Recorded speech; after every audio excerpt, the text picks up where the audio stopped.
algo interesante que trascendía el concepto de la ley.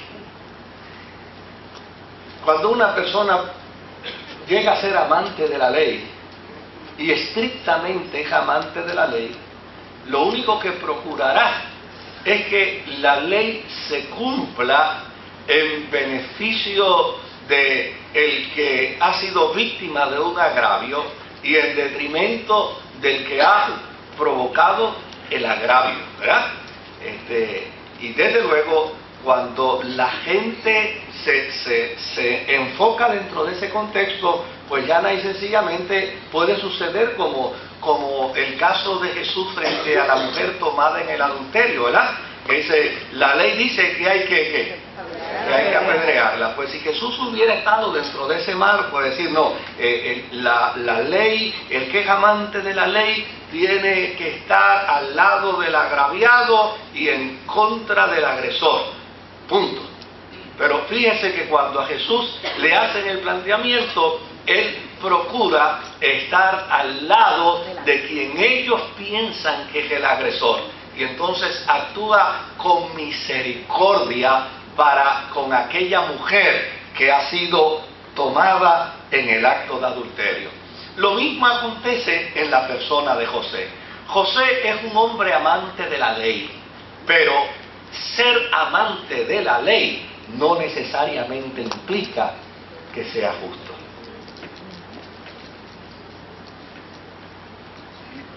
José era amante de la ley, pero era justo. Y desde luego, Mateo empieza entonces a decir de José lo siguiente: él estaba casado con María. Claro, en el tiempo de Jesús, sobre todo en la Galilea, donde las muchachitas se casaban de 12 y 14 años, pues desde luego los padres la daban en casamiento, pero una vez la daban en casamiento, no necesariamente el varón la llevaba a su casa, sino que la dejaba en casa de los padres. Allí la dejaba en casa de los padres y posteriormente entonces la introducía a su casa. Cuando se dice aquí que la introducía en la casa, lo que decía con ello era ¿qué cosa? Que la convertía en su esposa, consumaba con ella el matrimonio, pero desde luego ya estaba legalmente casado con ella. Habían ido al proceso sacerdotal, habían entrado en el proceso de las nupcias, habían llevado a cabo todo el compromiso. Lo único era que él no se la había llevado todavía para su casa. O sea, era algo más que un compromiso. No era meramente que estaban comprometidos, era que ya estaban casados. Ahora, en el interín, mientras está dándose en José la idea y el elemento de que ya se está acercando el momento de llevar a María a su casa, entonces él descubre que María está embarazada. Y cuando él descubre que María está embarazada, desde luego en él se debate lo que la ley dice, lo que la ley establece, porque José era amante de la ley. ¿Y qué es lo que la ley establece?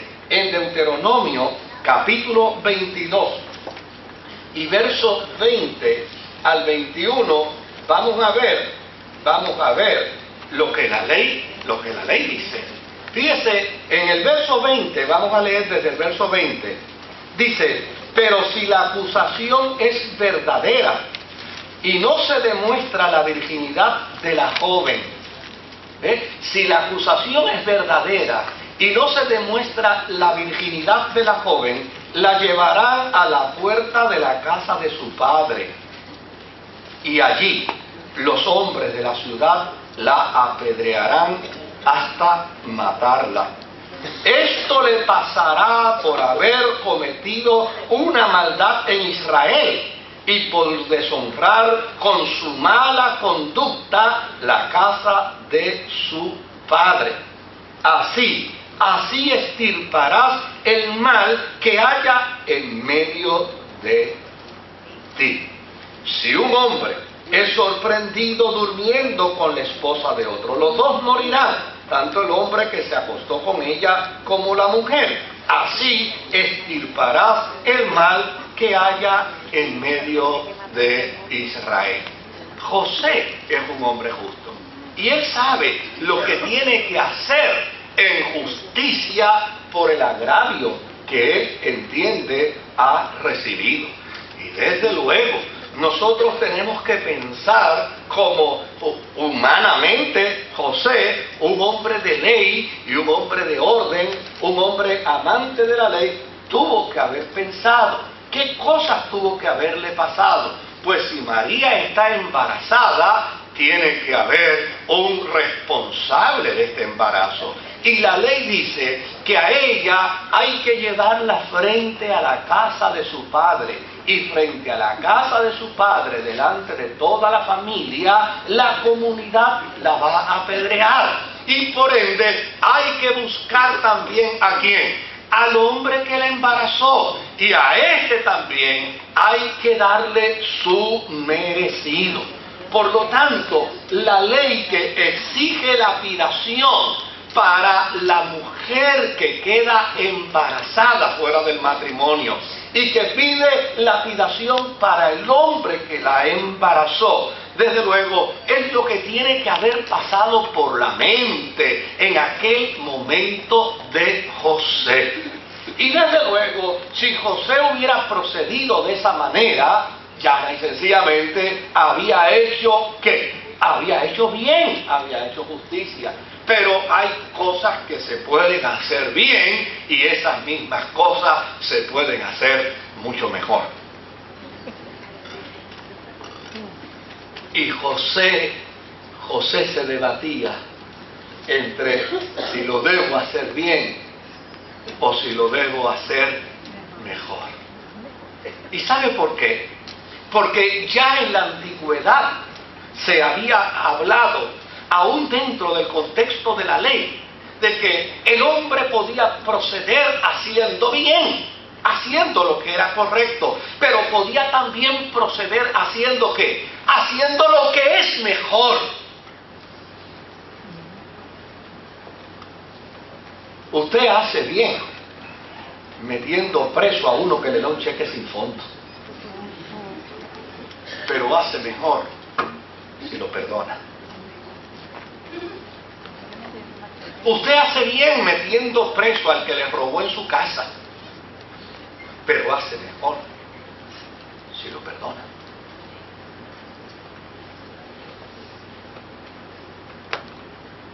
Si no podemos llegar a ser como Jesús, tratemos de ser como José.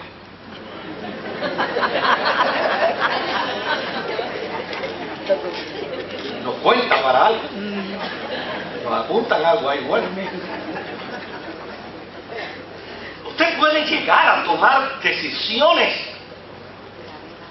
buenas con respecto a lo que la ley dice, pero puede tomar decisiones mejores con respecto a la compasión y con respecto a la misericordia. Y mire lo que dice el Salmo 112 y verso 4. Salmo 112 y verso 4. Dice la palabra del Señor. Salmo 112 y verso 4. Dice la Escritura: para los justos la luz brilla en las tinieblas. Dios es clemente, compasivo y ¿qué? Y justo. Mire, si Dios va a aplicar la ley, Dios aplicaría lo que es bueno.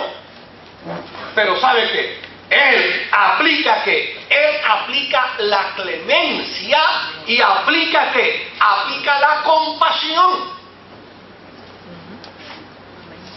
¿No ha escuchado usted la expresión evangélica que dice que la gracia es más que la ley?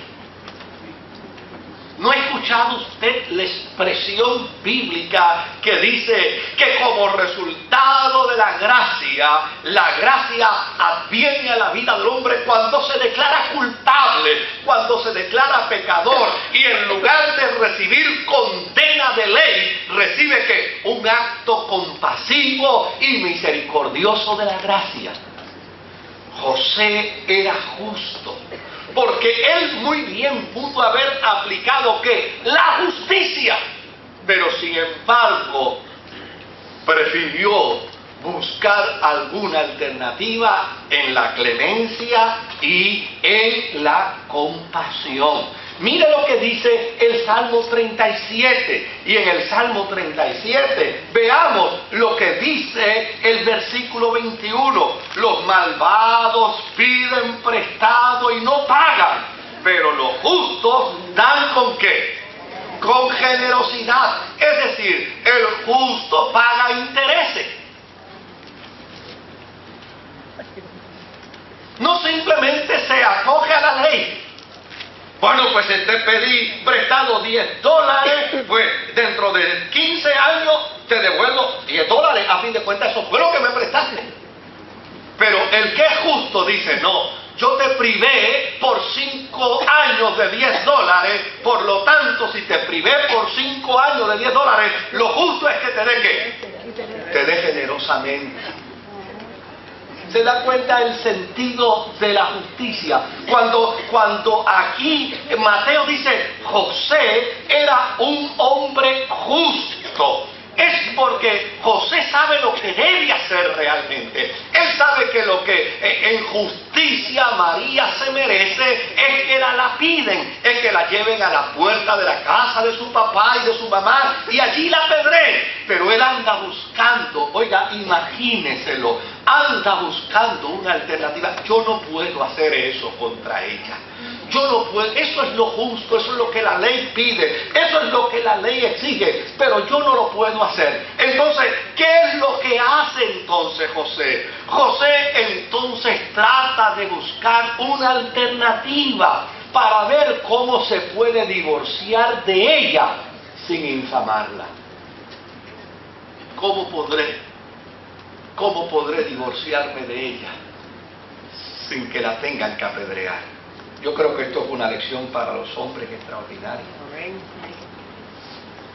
Y yo creo que esto es una lección para los seres humanos extraordinarios.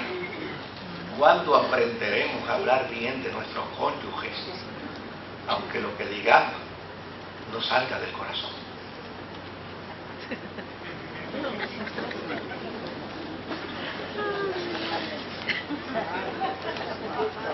No responda a nuestras emociones. ¿Cuándo aprenderemos a no revolcar el agua para luego tener que beberla?